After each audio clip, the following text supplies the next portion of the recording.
अपने औकात के अंदर रहे, अपने औकात के अंदर रहे।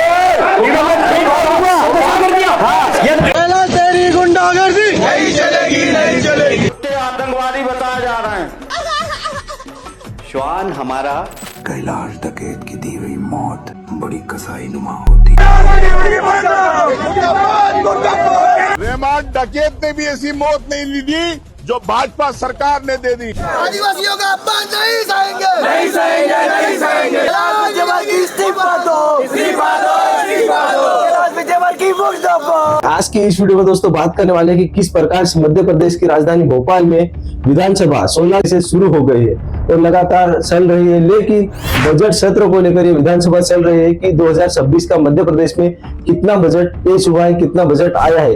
तब से काफी ज्यादा चर्चाओं में और कुछ नेताओं में बहसबाजी हुई है, विरोध भी हुआ है। साथ ही साथ बात करने वाले हैं कि मध्य प्रदेश का 2026 का कितना बजट पेश हुआ है। ये बजट है 4,70,000 करोड़ का और जो आय है जो वो बहुत कम है हमारे प्रदेश की, और कर्जा 5 लाख करोड़ का है। तो 4,70,000 करोड़ का बजट लाते हैं और 5 लाख करोड़ का हम पर कर्जा है, और इसमें इतना बड़ा बजट होने के बाद भी अभी तक आदिवासियों के लिए कोई घोषणा नहीं हुई, कोई भी घोषणा नहीं हुई। ट्राइबल स्टेट है मध्य प्रदेश, लेकिन आदिवासी की यहाँ पे बहुसंख्यक आबादी भी है, लेकिन आप बोल रहे हैं कि आदिवासी के लिए इस बजट में कुछ भी नहीं है। कुछ भी नहीं। और मैं आपको आंकड़े से बोल सकता हूं कि पिछले 3 साल में जो आदिवासियों का पैसा था, ट्राइबल सब प्लान का पैसा था, 1,25,000 करोड़ दूसरे विभागों को दे दिया गया। कैसे दे दिया गया? इसका टोटल बजट आया है 4,70,000 करोड़ रुपए। लेकिन दोस्तों सबसे बड़ी बात यह है कि मध्य प्रदेश का कर्जा है 5 लाख करोड़। आप लोग अंदाजा लगा सकते हो कि मध्य प्रदेश का 5 लाख करोड़ तो कर्जा है और 4,70,000 करोड़ बजट आया है। ये कर्जा लिया है मध्य प्रदेश सरकार ने, मोहन यादव सरकार ने। इसी बीच काफी बड़ी बहसबाजी हो गई है मध्य प्रदेश के अंदर, लेकिन बहसबाजी तब देखने को मिलती है कि कांग्रेस के नेता प्रतिपक्ष ओमन सिंगार और कैबिनेट मंत्री कैलाश विजयवर्गीय के बीच जब बड़ी बहसबाजी होती है और एक दूसरे को औकात की बात आ जाती है। लेकिन आदिवासी नेता प्रतिपक्ष के ऊपर किस प्रकार से औकात की बात कर रही है, तो कहीं ना कहीं ये नेता को नहीं बल्कि पूरे आदिवासी समाज को बोला है, पूरे आदिवासी समाज को बोला गया है। तो ये बात दिल पर लग गई है। नेता प्रतिपक्ष बहुत जवाबदारी वाला पद होता है, और एकदम से फेक आरोप लगा देना कि उसके ऑफिस में सरकारी फाइल तैयार हो रही है, उसके ऑफिस में सरकारी जो बात बोलता हूँ प्रमाण के साथ बोलता हूँ। अध्यक्ष जी, अगर संसदीय मंत्री चाह दे रहे हैं प्रमाण रख दूंगा, तो रखो ना। प्रमाण देने के बाद करो इस्तीफा। रखो ना भैया, रखो ना इस्तीफा। पहले प्रमाण रखो, पहले प्रमाण रखो, पहले प्रमाण रखो, उसके बाद आरोप लगाओ। जरा संसदीय ज्ञान प्राप्त करो भाई, संसदीय ज्ञान। अध्यक्ष महोदय, पहले संसदीय ज्ञान क्या होता है समझे पहले। इस प्रकार फेक आरोप लगाएंगे, पहले आप प्रमाण रखिए, उसके बाद नेता प्रतिपक्ष महोदय, संसदीय कार्य मंत्री जी जब अपनी बात रख रहे हैं तो आपने को उनकी बात सुनना चाहिए। आपकी बात भी लोग सुन रहे हैं। कैसे बोल रहे हैं झूठे प्रमाण? मैं प्रमाण के देने को तैयार हूँ। करवाए जांच करवाए। अध्यक्ष महोदय, रखे प्रमाण। अध्यक्ष महोदय, थोड़ा सेंस होना चाहिए, संसदीय ज्ञान होना चाहिए। यदि आप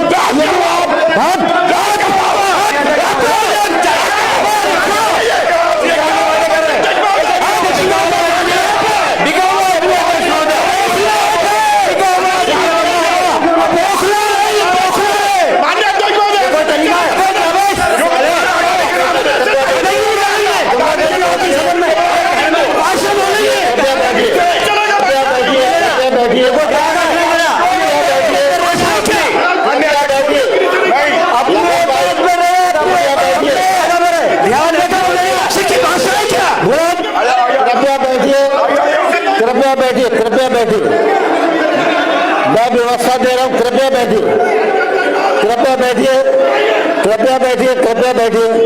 सभी लोग कृपा करके बैठे। सभी लोग बता दीजिए, नेता प्रतिपक्ष अपने औकात के अंदर रहे, अपने औकात के अंदर रहे।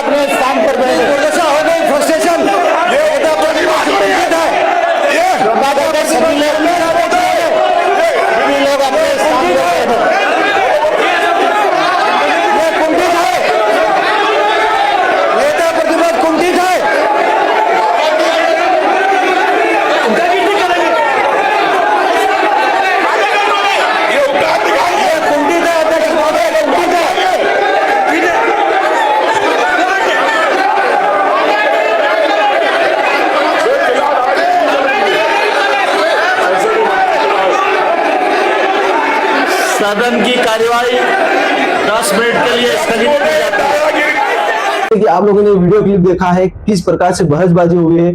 हमारे नेता प्रतिपक्ष कांग्रेस के उमंग सिंघार को बोला है कि तुम्हारी औकात में रहना, तो कहीं ना कहीं ये कैलाश विजयवर्गीय ने अभद्र शब्द अभद्र भाषा का उपयोग किया है। तो कहीं ना कहीं ऐसे नेता को, ऐसे मंत्रियों को इस्तीफा देने की जरूरत है। और हमारे आदिवासी समाज अब जाग चुका है, आदिवासी समाज को बोला है, तो अब इसकी औकात दिखाएंगे आदिवासी समाज। बाकी आपकी क्या राय है कमेंट बॉक्स में बताना दोस्तों। आदिवासी नेता प्रतिपक्ष उमंग सिंघार मध्य प्रदेश की विधानसभा में इंदौर के भागीरथपुरा में टट्टी पेशाब वाला, मलमूत्र वाला गंदा पानी पीने से जो 35 नागरिकों की मृत्यु हुई है उस पर सवाल पूछ रहे थे। उन सवालों से बौखलाकर नगरीय प्रशासन मंत्री कैलाश विजयवर्गीय बौखला गए और बौखलाहट में उन्होंने नेता प्रतिपक्ष उमंग सिंघार को औकात दिखाने की धमकी दे दी। ये धमकी केवल नेता प्रतिपक्ष उमंग सिंघार पर नहीं है, बल्कि उस व्यवस्था पर है जो आदिवासी गौरव, आदिवासी अस्मिता पर प्रहार करती है। क्यों कैलाश विजयवर्गीय को एक आदिवासी नेता का विधानसभा के नेता प्रतिपक्ष बनना नागवार गुजर रहा है। लेकिन कैलाश विजयवर्गीय जी, एक बात आप याद रखिएगा, जब जनता अपने हिस्से का न्याय करने पर आती है तो चाहे घंटा हो या औकात हो, नेताजी को वो सब याद दिला देती है। लेकिन इसी बीच किस प्रकार से मध्य प्रदेश आदिवासी विकास परिषद ने भी इसी बहसबाजी को देखते हुए जमकर विरोध किया है, प्रोटेस्ट किया है और कैलाश विजयवर्गीय का भोपाल के अंदर राजधानी में किस प्रकार से पुतला दहन किया है। तो जैसे कि आप लोगों ने प्रोटेस्ट देखा है, वीडियो क्लिप देखा है, किस प्रकार से पुतला दहन किया है कैलाश विजयवर्गीय का, और ऐसे नेताओं को इस्तीफा देने की जरूरत है। और कहीं ना कहीं हमारे आदिवासी नेताओं को टारगेट किया जाता है ऐसे मंत्रियों द्वारा। लेकिन आदिवासी समाज भी अब जाग चुका है और इनके औकात की बात करिए तो औकात दिखाएंगे। औकात वर्ड का जो उपयोग हुआ संसदीय कार्य मंत्री, देखिए वित्त वरिष्ठ मंत्री, संसदीय मंत्री अगर इस प्रकार आज संसदीय भाषा का प्रयोग करते हैं तो मैं समझता हूं कि संसदीय परंपराओं के खिलाफ है। हालांकि विधानसभा अध्यक्ष जी ने व्यवस्था दी और मुख्यमंत्री जी ने उस पर खेद व्यक्त किया। हम चाहते हैं कि दोनों सत्ता पक्ष विपक्ष मिलकर इस प्रदेश का विकास कैसे हो, लेकिन दादागिरी गुंडागिरी से डलने वाली कांग्रेस नहीं है। और इन सभी मंत्रियों को पता चल गया है कि ऐसे उमंग सिंघार जैसे नेता अपने पास जवाब मांगेंगे तो क्या देंगे। हाल ही की घटना आप लोगों को पता होगी दोस्तों, किस प्रकार से इंदौर को इंडिया की नंबर 1 क्लीन सिटी माना जाता है, लेकिन वहां पर गंदा पानी पिलाकर कैलाश विजयवर्गीय ने 35 से भी ज्यादा लोगों की मृत्यु हो गई है, उनका जवाब अभी तक दे नहीं पाया। इसीलिए ये औकात की बात कर दी है। उमंग सिंघार आंखों में आंखें मिलाकर बात करता है, ऐसे जवाब मांगता है तो उनके पास जवाब नहीं होता है, तो औकात की बात कर देते हैं। उनको पता चल गया कि ऐसे नेता हमको अब डुबाने वाले हैं। और हमारे आदिवासी नेता के साथ हमारे पूरा आदिवासी समाज खड़ा है, ये मैं दावे के साथ बोल सकता हूँ। और ऐसे ही हम सपोर्ट करेंगे हमारे आदिवासी नेताओं को, और हमेशा आदिवासी समाज के लिए आगे आते हैं और आवाज है आदिवासियों की। आप लोगों ने पूरा वीडियो क्लिप देखा होगा, तो इस वीडियो को लेकर आपकी क्या राय है कमेंट बॉक्स में जरूर बताना। और हमेशा आदिवासियों के सपोर्ट में रहना, आदिवासियों का पावर दिखाना, आदिवासी ट्राइबल आर्मी का पावर दिखाना ऐसे मंत्रियों को। बाकी दोस्तों, आप लोगों ने मेरी यूट्यूब चैनल को सब्सक्राइब नहीं किया है तो सब्सक्राइब जरूर कर लेना। मिलते हैं अगले नेक्स्ट वीडियो में। जय जोहार, जय आदिवासी।